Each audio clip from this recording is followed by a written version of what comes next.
Sit with me for a while. You've spent much of your life trying to be a good man, responsible, capable, strong. You've succeeded in many ways, yet something in you still feels divided. Some days you feel sharp and driven, other days numb and adrift. One moment you lead, the next you withdraw. You sense there are deeper layers of strength, depth and presence available to you, but they don't seem to last. Carl Jung called this fragmentation the condition of the uninitiated man, the man who hasn't yet met, understood and integrated his inner archetypes. Jung said that within every man live 4 deep structures of the psyche: the king, the warrior, the magician, and the lover. These aren't roles to play, they are energies, instinctual patterns that guide the way a man relates to power, purpose, knowledge, and love. When they are balanced, a man feels aligned, decisive, and at peace with his own strength. When they are distorted, he becomes divided, tyrannical in one area, impotent in another. In this conversation, we're going to explore what these 4 archetypes truly mean, not as myth or fantasy, but as psychological realities that shape your life every single day. 1. What it actually is and what it isn't. Archetypes are not characters in a story. They are living templates of human experience. Jung observed them across time, culture, and history, recurring patterns in myths, dreams, and behavior that reveal something universal about the human soul. The king, warrior, magician, and lover are not external ideals to imitate. They are inner realities to integrate. When a man hasn't yet met these energies within himself, he tends to act them out unconsciously, swinging between extremes. The warrior becomes the bully or the coward. The lover becomes the addict or the detached observer. The magician becomes the manipulator or the skeptic. The king becomes the tyrant or the weakling in the crown. But when a man learns to recognize these archetypes as inner allies, parts of his own wholeness, he begins to embody them with clarity and humility. Power becomes responsibility. Passion becomes connection. Intellect becomes wisdom. Authority becomes service. This is what Jung meant by individuation, the process of becoming whole, where no part of your psyche is exiled, and every archetype has a seat at the table. You stop trying to perform masculinity and begin to inhabit it. 2. How it appears in ordinary life. You don't meet your archetypes on a mountaintop. You meet them in the small details of your everyday life. When your partner asks for presents and you retreat into work, that's the magician overactivated and the lover exiled. When you can't stop controlling every detail of a project, that's the king turning tyrant, unable to trust the warrior's discipline or the magician's insight. When you feel intense attraction, but then numb out, that's the lover afraid of his own depth, uncontained by the king's order. When you keep fighting everyone, at home, at work, online, that's the warrior untethered from purpose, mistaking noise for strength. The archetypes are always playing in you, whether you're conscious of them or not. When one dominates, imbalance follows. When they cooperate, integrity emerges. There are 3 clear signs you're out of alignment with your archetypes. Disproportion. You bring too much energy of one archetype to a situation that calls for another. You fight when you should listen. You withdraw when you should act. Projection. You see in other men what you've disowned in yourself. You call another man arrogant because he embodies the king you've suppressed. You call another man cold because he embodies the warrior you fear. repetition. You keep living the same conflict, overworking, numbing, chasing, collapsing. That's your psyche trying to restore balance by forcing awareness through pattern. You don't need to fix these parts. You need to recognize them, because recognition is what turns chaos into structure. 3. Origins and the boy who stayed. Before a man learns to embody his archetypes, he lives as the boy, and the boy is not a failure. He's just unfinished. The boy tries to be everything for everyone because he hasn't yet met the inner king who knows how to say no. He fights for approval because he hasn't met the warrior who fights for purpose. He hides behind intellect or irony because he hasn't met the magician who uses knowledge for truth rather than defense. He romanticizes love because he hasn't met the lover who knows that beauty and pain are part of the same pulse of life. Most men learned their masculinity through absence, through what they didn't see, the father who never blessed, the teacher who shamed curiosity, the culture that mocked vulnerability. So the boy inside made silent vows. I'll never need anyone. I'll never fail. I'll never show weakness. These vows became armor, useful once, but suffocating now. Maturity begins when the man goes back for that boy, not to erase him, but to integrate him. The boy carries vitality, innocence, and wonder. The man brings structure, clarity, and strength. When they meet, the archetypes awaken.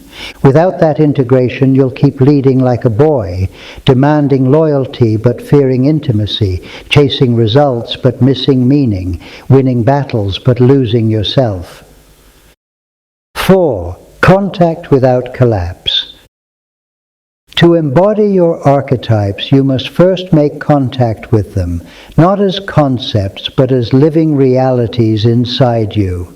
The king is not a crown, it's a center. It's the part of you that can hold complexity without losing direction. The man who embodies the king doesn't need to dominate. His presence alone organizes the room. You've met moments of your king when you set boundaries calmly, when you bless others' growth without envy, when you refuse to act from panic. The warrior is not violence, it's discipline in motion. It's the willingness to act on behalf of something greater than comfort. You've met your warrior when you spoke truth, though it cost you approval, when you protected someone vulnerable, when you did the hard thing no one would see. The magician is not manipulation, it's perception. It sees beneath appearances. It connects the visible and invisible, the rational and intuitive. You've met your magician in those moments of creative insight, those nights when you saw a pattern no one else did, when you realized that meaning itself was a form of power.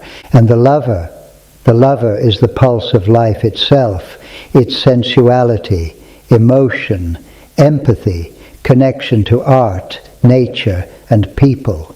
You've met your lover every time you were moved to tears by beauty, every time you touched another person's soul and felt your own expand in return.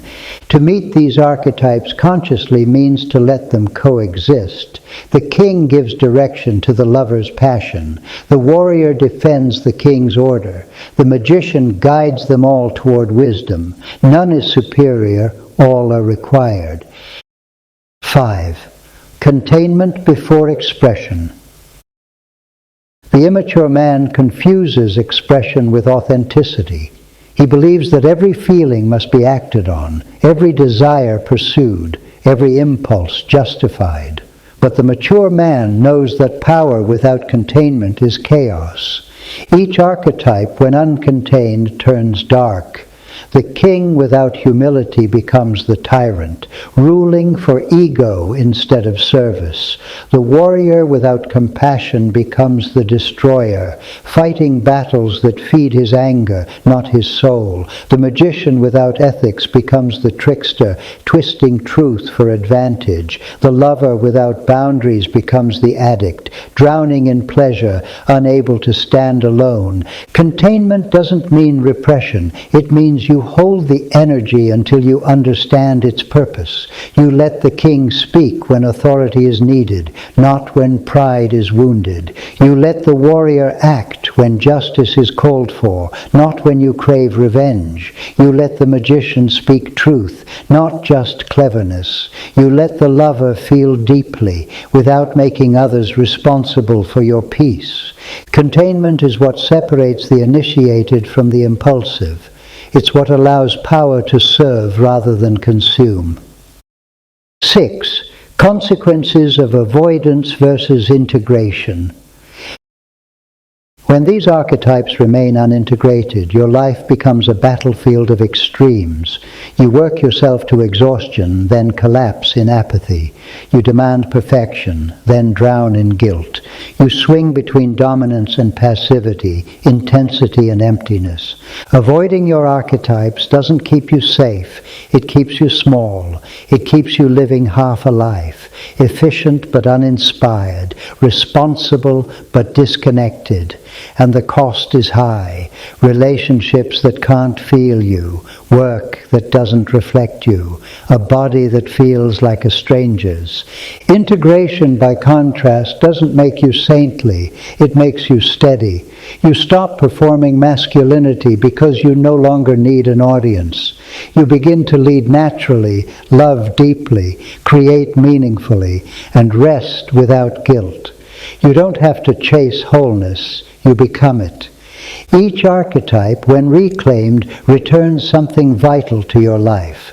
The king brings order and direction. The warrior brings discipline and courage. The magician brings clarity and wisdom. The lover brings aliveness and compassion. Together, they form the architecture of mature masculinity. 7. Archetypal framing, the inner kingdom.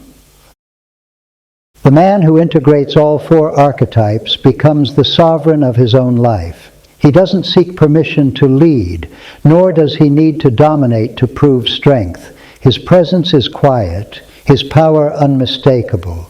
In Jungian terms, the king is the axis around which the psyche turns. The warrior enforces the king's order in the world. The magician provides vision, the bridge between the seen and unseen. The lover ensures that all this power remains human, tender, and connected to life.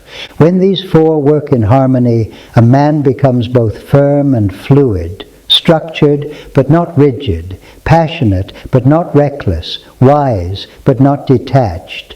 He knows when to speak and when to listen, when to fight and when to yield, when to lead and when to learn. Humility keeps him accurate. Responsibility keeps him grounded. He rules not over others but over himself. This is the real meaning of sovereignty. Not dominance but integration. Not a throne above others but a center within. 8. Responsibility and witness. Every man must face his own initiation, the crossing from boyhood to mature manhood. No one can walk it for you, but you don't have to walk it alone. You need solitude to hear your own voice, and brotherhood to stay accountable to it.